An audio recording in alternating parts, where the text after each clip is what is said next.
If our clothes makes any difference to the animal, even do we have to wear tan or drab colours when we're in the vehicle? Michael, it doesn't really matter what you wear when you're on the vehicle. I haven't really seen much of a difference with the animals. But when you're out in the bush and you're walking, it makes a huge difference. And you do really need to wear drab colours, dark colours. If you're wearing white, it is the worst kind of colour, if you like, to wear, because it makes you stick out in the bush, and that's why animals will use it as a follow me sign. So you will find white on animals, but quite often it's hidden, and they'll only show that white if there's a warning or an alarm that goes up. So if you think about the impala and the kudu, they'll have white on the tails, but if they have the tail down, you'll have the normal colour, and then as they bring the tail up, they'll have the white underneath, and that is the warning. And they'll actually bring that tail up if they have got a problem, if there's a predator in the area, and they're warning other kudu or other impala, and their tails will come up, show the white, and they run off into the bush. Also means that the other impala or kudu can follow that white sign. So white, definitely a big no-no if you're walking in the bush, or any light colours. And reds is definitely a bad colour.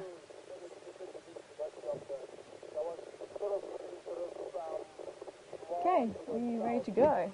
Let's continue on.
Just where we were, that's directly opposite where Chelapan is. So if we go up onto the side of the banking,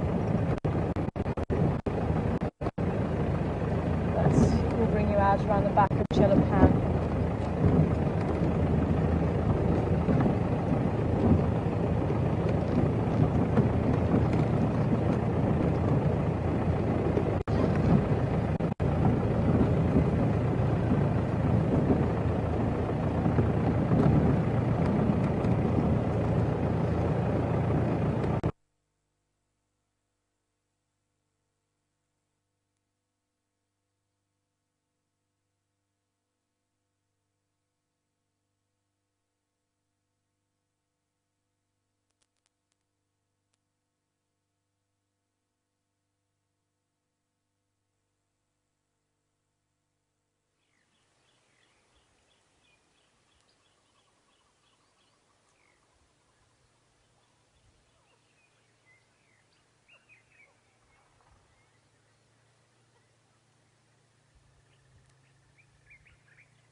back, everybody. We've slowly made our way onto Central Road. So we've just gone past Hyena Road.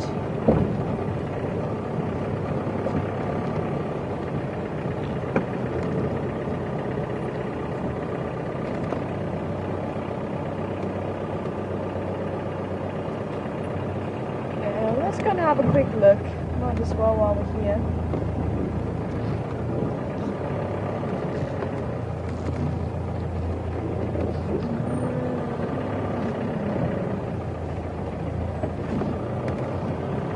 There was an easier way in than that side. There we go. It's this way here.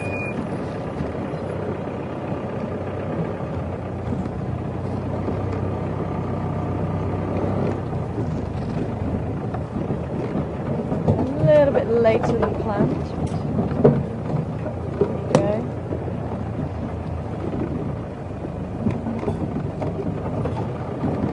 And it doesn't look like anybody is at home.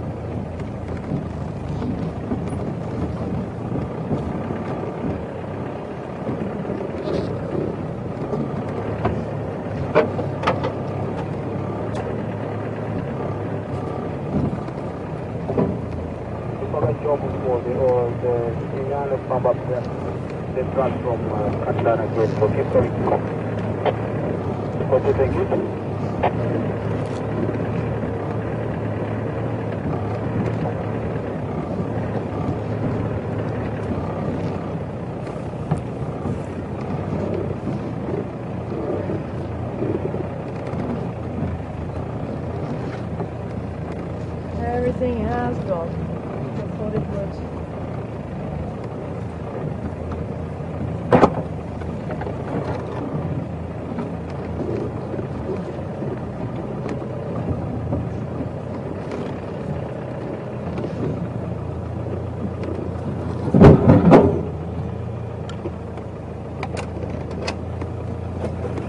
And there was a question. I was coming through just a little bit earlier.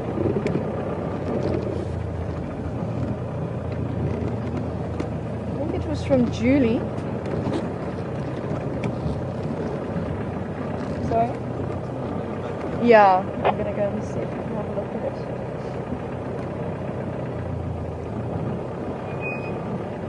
Can't read anything around. Judy. Sorry, Judy. And Judy. Judy. I'm just having a look here. I say there really isn't. I think the hyenas would have taken anything that was left here. I say this is the tree where Induna was sitting. But are we able just to pan around a little bit? And a nice big Maruda tree. A little bit more west from Chitakani line because some of Central are good branches and there I can book up so you can come up fast again. It's moving towards the Frankenberg Drive area. Okay, copy, thank you. Yeah, thank you very much. I will just come and follow up. Thank you.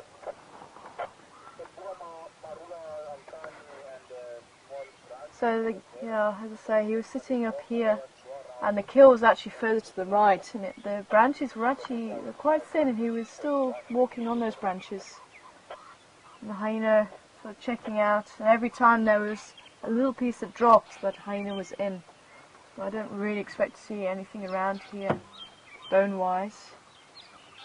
It all looks very, very clean. It was an impala that they took down. So they made very, very quick work of that. For the Maruda trees, you can see the branches are nice and fat. They can drape themselves over, and they sort of held out almost at a horizontal rather than a vertical. So obviously they make a very comfortable tree to a leopard. But there is a batalier that's a little bit close to the road, so we'll see if we can have a quick look at the batalier. Obviously looking around for any scraps of meat, I think. But there's nothing left here.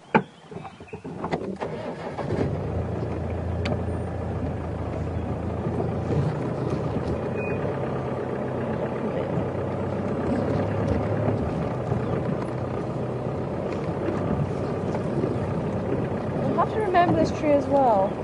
I still want to find out if leopards do use the same trees in the area.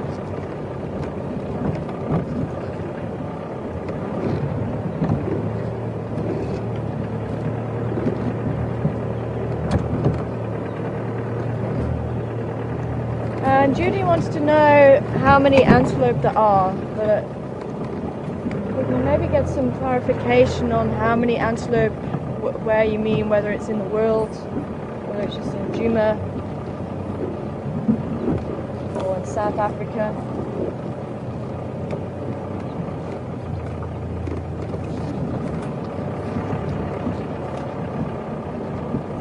And here in Djuma we have the Nyala, the Impala, the Kudu, the Deka, the Steenbok. You don't really get a chance to see sable when they make them down here. Same with eland, they tend to be a bit further north.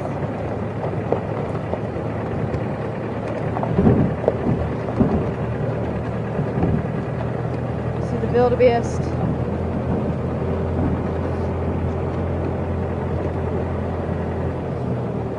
Klipspringer we don't really have here, they prefer much more rocky areas. I've really seen Klipspringer, I wouldn't expect to see Klipspringer around here. Reedbuck as well, you don't really get reedbuck unless it's close to marshy areas. It tends to like those type of areas. And the mountain reedbuck, so towards rocky areas.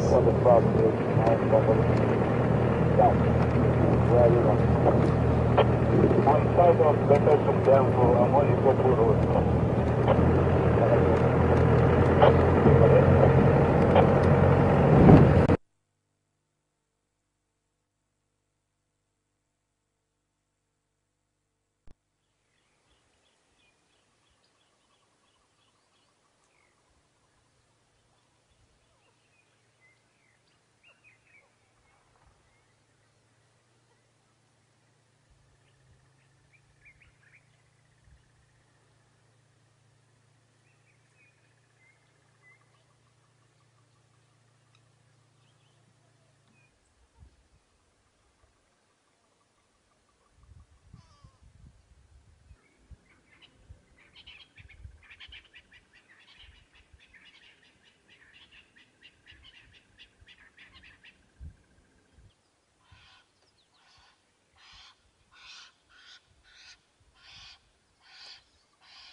Hello everybody, this is Hadron in Final Control, and the guy's just quickly going through a bad signal dip. Let's have a look at this elephant and some of the other beautiful animals that we've recorded in the last couple of months, and we'll be cutting back to our live broadcast very shortly.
Welcome back, everybody.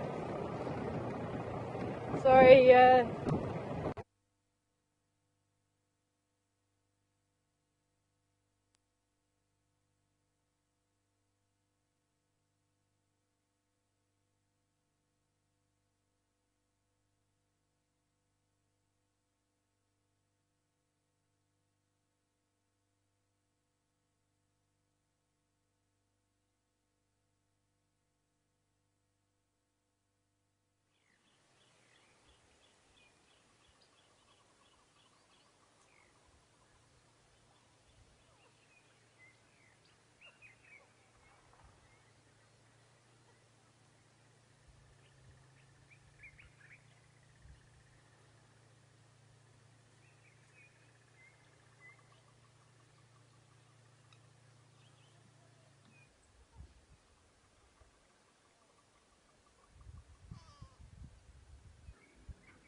Hi everybody, welcome back.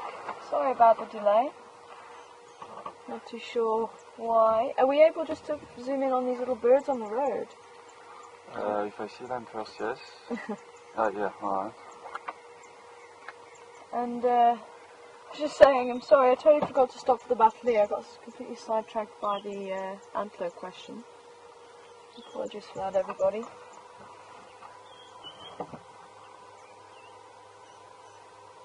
Just suddenly I got through here and thought, ooh, I didn't stop for the battalier. But hopefully we can actually see a bird that we don't see very often because they move so quickly. This is a blue waxbill. Both the male and female have this bright blue front. The male tends to be a lot deeper blue than the female.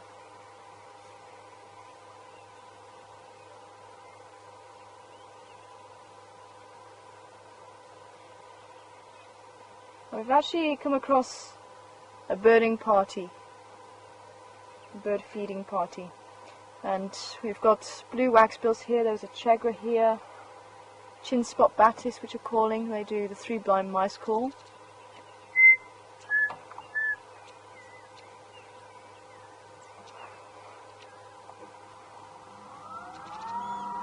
You can hear the dark-capped chegra, the dark-crowned chegra calling. Sounds like somebody drunk trying to whistle. There it goes.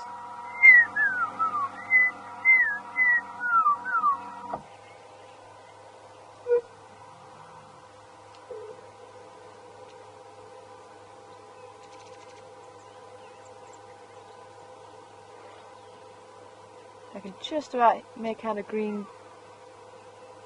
ball, somber green ball. You actually say, Willie, won't you come out and play, please? Oh, you know.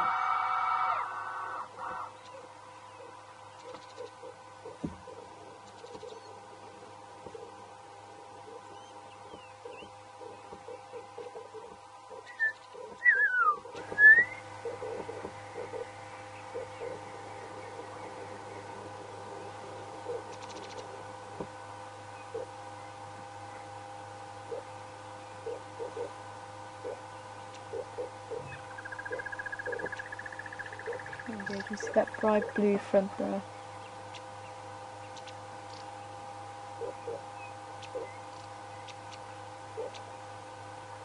And hopefully you can hear them softly chirping.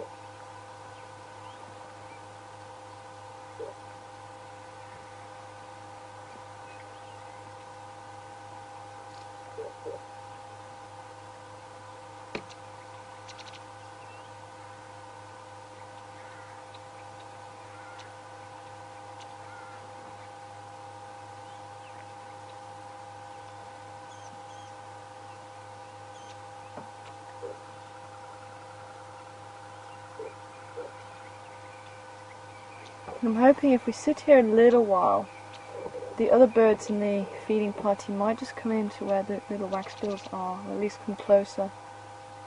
It looks like the birding party is actually moving on now.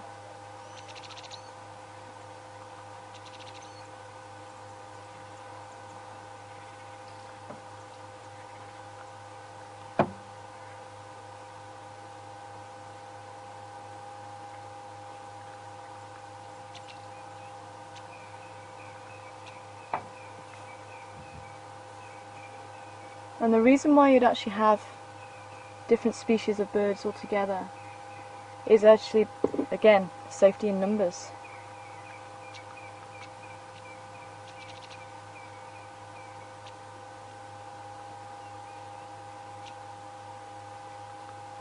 And each bird will look for a slightly different type of meal, so they're not actually competing directly for the food.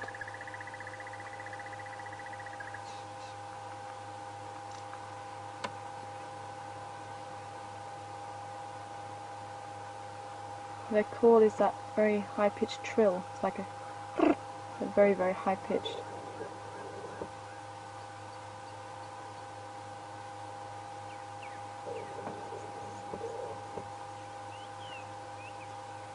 There we go. Oh, and there's a 5-inch that's just come in.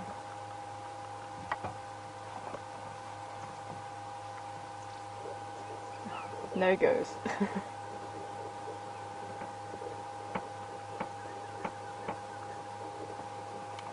I was hoping the 5-inch would just stay there. I don't know, did you manage to catch him? No. 5-inch bright red breast instead. So with the blue wax bills you could see the bright blue, and it looked like it was a Jameson, so I don't know, are we able to have a quick look here. So with the wax bill we had the bright blue breast, but with the 5-inch you have the bright red breast, and this was the one, the 5-inch. Jameson's 5-inch. We do get all three, but it was this one. He had the dark bill and dark feet with the red cap, and that's what you look for. The head, the beak, the eye and the feet.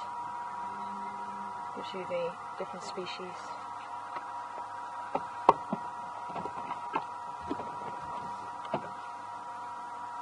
Okay, so we are going to make our way around, excuse me, to the hyena den. Excuse me.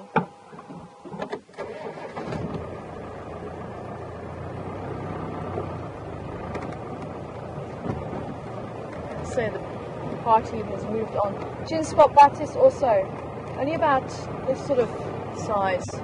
Blue wax bills were about that sort of size as well.